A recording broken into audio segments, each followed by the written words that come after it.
வெறும் ரூ. 60 ஒரு காரு நடு ரோட்ல சரிகா அப்படியே தொறந்து விட்டாரு கமலஹாசன். இந்திய சினிமாவோட அடையாளங்கள்ல ஒருத்தர் கமலஹாசன்.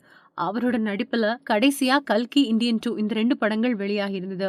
இதுல கல்கில நெகட்டிவ் ரோல்லயும், இந்தியன் 2ல ஹீரோவாவும் நடிச்சிருந்தாரு. ஆனா 2 படங்களுமே பெரிய வெற்றிய பெறல.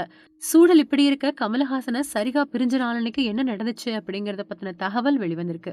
கமலஹாசன் அப்படின்னு சொன்னா குழந்தையில இருந்து பெரியவங்க வரைக்கும் எல்லாருக்குமே தெரியும்.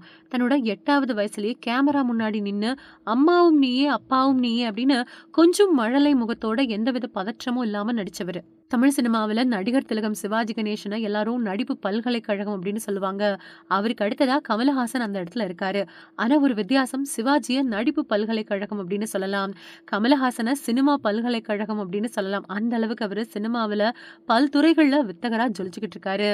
கமல பொறுத்தவரைக்கும் அவரோட பெர்சனல் வாழ்க்கை பல தடவ சர்ச்சையாக்கப்பட்டிருக்கு. முதல்ல வாணி கணபதிய கல்யாணம் பண்ணிக்கிட்டு அவரு அதுக்கு பின்னாடி சரிகாவ கல்யாணம் பண்ணிக்கிட்டாரு. அவங்களுக்கு பிறந்த குழந்தைகள் ஸ்ருதிஹாசன், அக்ஷராஹாசன் 2 பேருமே சினிமாவுல தான் இருக்காங்க. சரிகாவ பிரிஞ்ச கமல் அதுக்கு பின்னாடி கௌதமி கூட வாழ்ந்தாரு. அந்த லிவிங் டுகெதர் வாழ்க்கையும் பாதியிலேயே முடிஞ்சு போச்சு.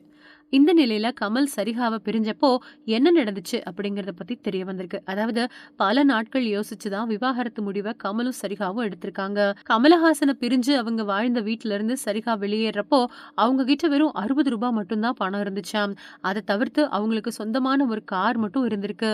அந்த காரை எடுத்துக்கிட்டு தன்னோட நண்பர்கள் வீட்டுக்கு போய் குளிச்சுட்டு ட்ரெஸ் மாத்திக்கிட்டாங்களாம். அதுக்கு பின்னாடி அங்கேயும் தங்காம நேரா கார் எடுத்துக்கிட்டு வந்து சாலையோரம் காருக்குள்ளேயே அன்னைக்கு நைட்டு தூங்கிட்டாங்களாம். இவ்வளவு கஷ்டப்பட்டாலும் கமலஹாசன பிரிஞ்சது சிறந்த முடிவுதான் அப்படின்னு உறுதியா நிக்கிறேன் அப்படின்னு சொல்லியிருக்காங்க அவங்க. இத கேள்விப்பட்ட ரசிகர்கள், என்ன கமல் சார் தன் கூட வாழ்ந்த மனைவி தன்கிட்ட இருந்து பிரியறப்போ அப்படியே வெறுங்கையோடவா அனுப்புவீங்க? இது என்னமோ துரத்தி விட்ட மாதிரி இருக்கு அப்படின்னு பல கேள்விகளை காட்டமா கேட்டுட்டு வராங்க.